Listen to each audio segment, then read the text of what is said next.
आनंद झा जी अब सीधे आपके पास आते हुए देखिए, अभी चित्रा जी मैं आता हूँ। सॉरी बोलिए दिल्ली में चित्रा जी पहले नवरात्रि के विषय बंद करवाई जा रही हैं। हाँ, संगीत रागी जी को रोके, मैं नवरात्रि के मुद्दे पर आता हूँ। मैंने ये कल चिट्ठी लिखी है। हाँ, कल मैंने चिट्ठी मुख्यमंत्री को लिखी है।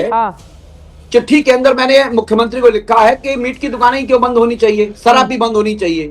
मैंने अपील की है कि भाजपा के जो विधायक शराब पीते हैं, कृपया उनसे कहिए 9 दिन तक शराब ना पिए। 5 स्टार होटलों में जहां पर शराब परोसी जाती है वो भी बंद होना चाहिए। 5 स्टार होटलों के जहां मीट परोसा जाता है वो भी बंद होना चाहिए। कैंट की चिकन फ्राइड के अंदर प्रतिबंध लगना चाहिए। मैं मिथिला का मैथिल ब्राह्मण हूँ, मैं मिथिला का मैथिल ब्राह्मण हूँ, लेकिन मैं वैष्णवी ब्राह्मण हूँ। धार्मिक आस्था के साथ ये देखा गया है और हमेशा होता रहा है। नवमी वाले दिन मिथिला के ब्राह्मण भी बलि प्रदान करते हैं। असम के अंदर करते हैं, उड़ीसा में करते हैं, बंगाल में करते हैं, राजस्थान के आदिवासी क्षेत्रों में करते हैं, दक्षिण भारत में होता है। बिहार में जहाँ होता है तो दिल्ली की दुकानें बंद करवा रहे हैं। में दिल्ली में है। हाँ, हमारी आस्था का भी तो सवाल है। शराब क्यों नहीं बंद होना चाहिए? बंद होना चाहिए। परविंदर सिंह मारवा साहब बोल रहे हैं क्या अगली बार से शराब भी बंद करवाएंगे? को मैंने बोला, हाँ, सर ये मीट की दुकानों पर आप लगते हैं तो अंडा, मीट, मछली, बियर, विस्की, दारू, पान, बीड़ी, सिगरेट, कोल्ड ड्रिंक, मिठाई, छोले भटूरे, भल्ले, पापड़ी, सारे गुटखा वाले बंद कर दो। जो सबसे ज्यादा जीएसटी की चोरी करते हैं, गुटखा वाले हैं। और वो सारे लोग टैक्स चोर आपको चंदा देते हैं, उनके ऊपर बोलते नहीं है। और ये संगीत राजी जी इसको हिंदू मुसलमान बनाने की जो कोशिश कर रहे हैं। हाँ। अभी दिल्ली पे वापस आ जाइए, मैं वापस लेके आना चाहता हूँ। हाँ। दिल्ली में वो सारे टैक्स चोर देते थे, से लेकर के बड़ी वो टैक्स चोर आम आदमी को देते थे। 12 लाख लोग इस रोजगार से जुड़े हुए हैं। अच्छा कह रहे हैं कि अगर आस्था और धार्मिक आस्था जो होती है वो आस्था के आधार पर ही चलती है। मैं वैष्णवी हूँ और वैष्णवी मैं बिल्कुल कभी भी मीट मछली नहीं खाता हूँ। आप नहीं खाते हैं, यहाँ पर तो एक समुदाय की बात हो रही है। अब दुकानें एक आदमी तो आपको खरीदने जाते नहीं है, उसे बड़ा खरीदने जाता है। दिल्ली के अंदर 40% मीट के कारोबार में दलित हैं। दिल्ली में 40% मीट के कारोबार में दलित हैं और ये दलितों के खिलाफ है। ये चाहते हैं दिल्ली में 40% खाली हो जाए। किया था आप लोगों ने? उसके बाद मीट के कारोबार में दलित के अंदर जितना खटीक समाज है, जाटव समाज है, पढ़ने लिखने के साथ वो इस व्यापार के अंदर भी है। हाँ। आप उनकी भी चिंता करिए चित्रा जी, और ये भाजपा वालों को भी करनी चाहिए। हाँ। अब ये संगीत रागी जो इतना ज्यादा बोल रहे हैं, ये कब से है भाजपा में? 32 साल भाजपा में रह के आया हूं मैं।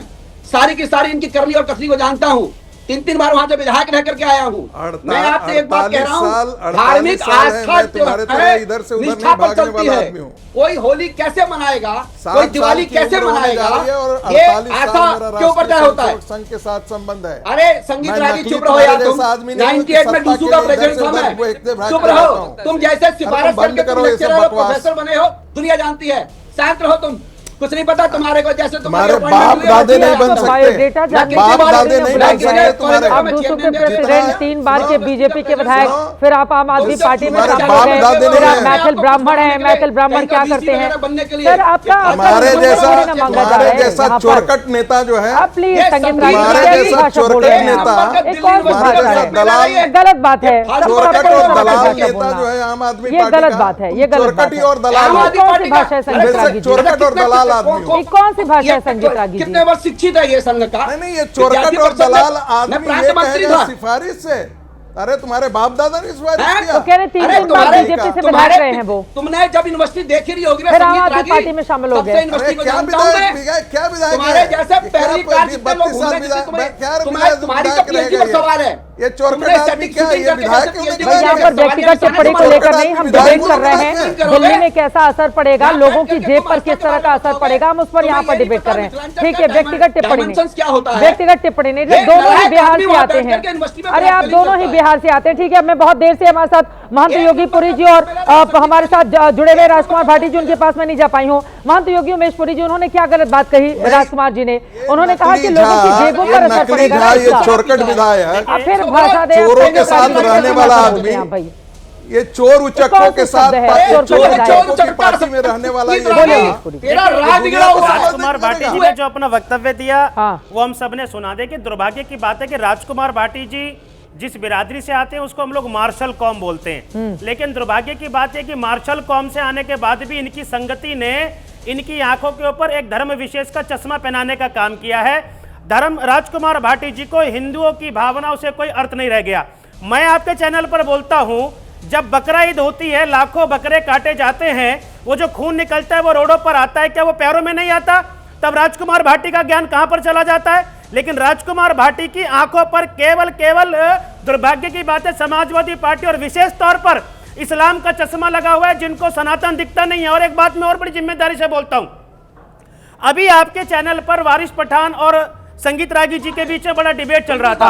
संगीत रागी जी एक सम्मानित प्रोफेसर हैं दिल्ली यूनिवर्सिटी के, हम उनको अच्छी तरह जानते हैं, लेकिन वारिस पठान जी मैं बड़ी जिम्मेदारी से बोल रहा हूं, और आप इस चीज को समझिए, भारत ही मुसलमानों को लपेट दे रहे हैं वो, भारत ही नहीं पूरे संसार के अंदर। हाँ। और ये सब जानते हैं, यूरोपियन कंट्रीज से लेकर, गलत बात उन्होंने कही है, सारे मुसलमान गद्दार हैं। जब इस्लाम बड़ा है, कहां खतरा पैदा हुआ, और आज भारत में जहां हिंदू पलायन कर रहा है, उस पलायन के पीछे अगर कोई कारण है तो केवल मुसलमान है। अरे भाई अनिल जी आप मेरी बात सुनिए, आप दिल्ली यूनिवर्सिटी के पूर्व छात्र संघ के अध्यक्ष रहे होंगे, मैंने भी दिल्ली यूनिवर्सिटी के हिंदू कॉलेज से पॉलिटिकल साइंस में ऑनर्स किया। जरा सावधानी से सुनिए मेरी बात को, मैं यहाँ पर कोई छिछोरापन करने के लिए, बदतमीजी करने के लिए नहीं बैठा हूँ, लेकिन हमने देखा कि चैनल में किस प्रकार की भाषा का प्रयोग अभी क्या जरूरत है सारे मुसलमानों को बताने की कि गद्दार है, तो गलत बयानबाजी है ना। देखिए वारिस गलत बयान है, मैं बोलता हूँ। हाँ। अभी संगीत रागी जी ने बड़े तथ्यात्मक बात कही। संगीत रागी किसी को गद्दार वारिस पठान कभी बोलेंगे नहीं, क्योंकि वारिस पठान को क्या चाहिए, ये हिंदुओं का विरोध करेंगे, मुसलमानों को एक तरफ कर उनका वोट लेने का काम करते हैं। और राजकुमार भाटी जी की मजबूरी हो गई है कि राजकुमार भाटी जी, मुझे आपको बताना पड़ेगा क्या कि राम दिल्ली की बात कर रहा हूं आचार्य जी, राम मंदिर, अरे साहब दिल्ली की बात कर रहे हैं, ये संगीत रागी पार्टीशन पे पहुंच गए। अभी नवरात्र का सवाल है, अरे शराब पीना बंद करो, इनको बोलो शराब नहीं पीते, हो रही है, भगवान श्री राम का हम लोग जीवन के ऊपर चिंता करते हैं, बोलिए ना शराब पीना बंद करेंगे। श्री कृष्ण जन्मभूमि पर कुछ नहीं बोलेंगे, लेकिन राजकुमार भाटी जी इस पर जरूर बोलेंगे कि इस्लाम खतरे में आ गया। और हाँ राजकुमार भाटी जी, आपको आरएसएस का क आता है क्या? क्या आप आरएसएस के बारे में जानते हैं राजकुमार भाटी जी? जरा बताइए आरएसएस क्या है। हाँ। जरा आरएसएस का काका बताइए, तब आरएसएस का नाम लीजिए। एक राष्ट्रवादी संगठन जो 1925 से लेकर आज वर्तमान में 2 अक्टूबर को अपने 100 वर्ष पूर्ण कर रहा है, उसका इतिहास देखिए, कितनी बार उस पर प्रतिबंध लगा, और प्रतिबंध के बाद ही आज संपूर्ण भारत में वट वृक्ष की तरह संघ फैल रहा है। क्या जानते हैं आप आरएसएस के बारे में? बताइए, मैं आपको चैनल पर चैलेंज दे रहा हूं, बताइए। राजकुमार भाटी जी, आपने सवाल इनका सुन लिया, बताइए।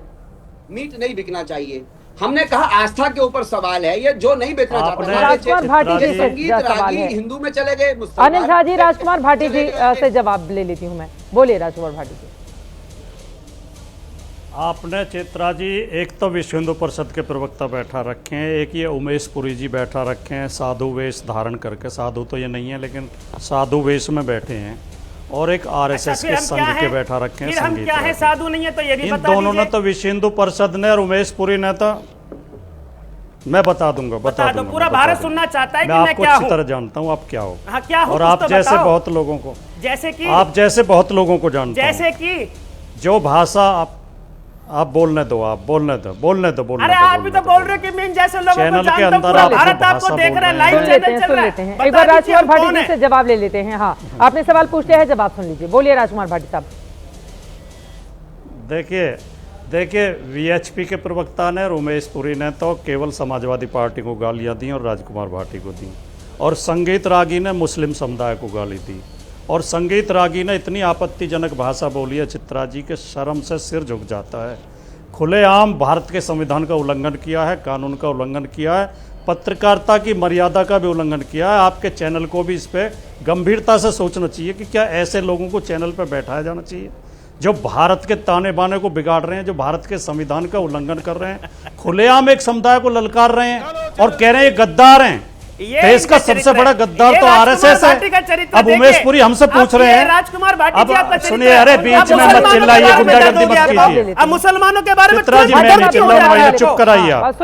चित्रा जी मेरी बात पूरी होने दीजिए। चित्रा जी कृपया मेरी बात पूरी होने दीजिए। ठीक है, उमेश पुरी जी प्लीज। चित्रा जी कृपया मेरी बात पूरी होने दीजिए। चित्रा जी कृपया मुझे मेरे से समय ले लीजिए। आप तीनों को मैं कहना चाहता हूँ, ये राजकुमार भाटी गंदा, ये आप तीनों को मैं कहना चाहता हूं, जो है ये राजकुमार भाटी गंदा यदि बोलेगा तो मैं इसे बोलने संगीत रागी जी उनको बोल देने तो लेने दीजिए, पहले बोल तो बोलेगा इस प्रकार पहले की बोलने बात तो दे उनको, वो विश्लेषण नहीं करेगा, पहले वो मेरी बोलने बात तो का दे। विश्लेषण अरे नहीं पहले करेगा, बोलने तो दे बिल्कुल नहीं उनको। विश्लेषण अरे करेगा। पहले सुन तो लीजिए मैंने क्या बोल सभी रहे को हैं। नहीं कहा है, हाँ ये बेहूदी बातें कर रहा है, मैंने सभी को नहीं कहा है, मैंने सभी को नहीं कहा। जिन लोगों ने इस देश पर विभाजन थोपा था मैं उसके लिए बोला अच्छा, था। जवाब ले लेते हैं, और मैं ठीक है। बार-बार ये भाटी दोहराता साहब, रहूंगा भाटी साहब कि बार-बार सबके बारे में हर कोई जानता है, ये नए-नए बने हैं विश्लेषक। भाटी साहब को सुन लेते हैं, मेरे पास वक्त कम है, बार-बार मुझे ब्रेक लेने के लिए कहा जा रहा है। भाटी साहब,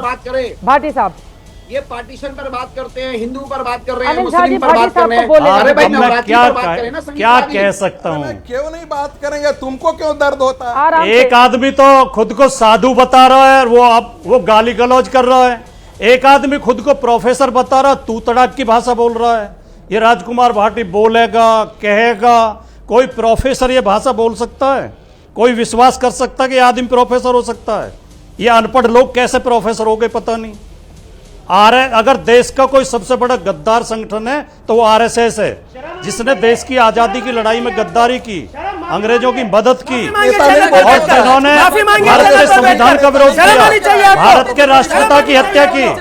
प्रोफेसर ही बोल सकता और है। ऐसे मूर्खों को बैठा लेती हैं आप चित्रा जी। ये मूर्ख चिल्लाते रहते हैं, कहां से पकड़ पकड़ के इन जमूरों को। तुम्हारा नेता था ना भाषा मुलायम की सिंह तमीज है यादव, नहीं, जो भाषा रेपिस्टों की के साथ वक्त हमें इतने की इजाजत देता है। यहाँ पर जितने भी मेहमान बैठे हुए थे, एक दूसरे को गद्दार बताकर सर्टिफिकेट देने वाले सभी की अपनी व्यक्तिगत राय है। चैनल इससे बिल्कुल भी वास्ता नहीं रखता।